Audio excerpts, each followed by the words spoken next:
I understand how people feel about Michael Jackson, but I don't feel like this thing really needed to happen. Hello, welcome back to Sassy Dan Recommends. I recommend things you should watch. Always start for what to watch. Follow me because I just might recommend something you want to watch, just like this one. This is Leaving Neverland 2. A two-part documentary. So, for those of you who do not know, Leaving Neverland was a four-part documentary that spoke to two accusers of Michael Jackson, including Wade Robson, who was a very famous choreographer who spent a lot of time with Michael Jackson as a child. They both accused and another man whose name I cannot remember, so sorry. They both accused him of sexual abuse for years when they were children. They have both in the past, especially Wade Robson, denied that Michael Jackson had abused them. But in this shocking four-part documentary that came out, I think 2016, they went into graphic detail about the relationships and how this happened with him. This documentary is a two-part documentary that really documents the legal case that the two men had against Michael Jackson's estate. They feel that those around Michael Jackson are just as culpable as Michael Jackson of the sexual assault because they facilitated all of that happen to them.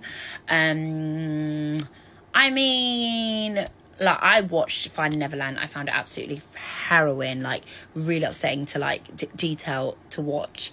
And if I'm honest, I believed them. I don't know why we needed a part two of the documentary. I don't know what it was trying to achieve besides the fact that maybe there's a Michael Jackson biopic coming out. Michael Jackson on West End is doing incredibly well.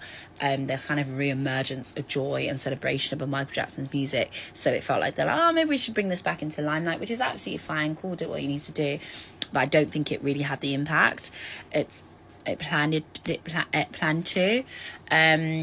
But yeah, so there's that. And then what else was I going to say about it? I think a lot of people might feel like it's really difficult for them to kind of hear about accusations against Michael Jackson. I think if you do find it difficult, I cannot recommend the best podcast I can recommend. It's a Michael Jackson podcast. I'm going to find the name for it right now.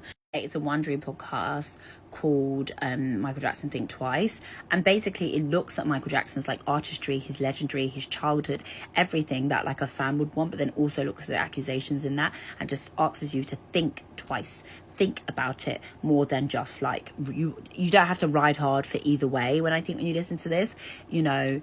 And I think it also gives you license to love someone that you were raised, you know, understanding. I really had a conversation with people in the pub about this last week, and it's this idea that like I grew up listening to Michael Jackson. I was born in 1992. The accusations of Michael Jackson came out in 1993. My parents clearly didn't believe those accusations and raised me listening to Michael Jackson. So he's a hero in my family. That man's a hero. So like, and I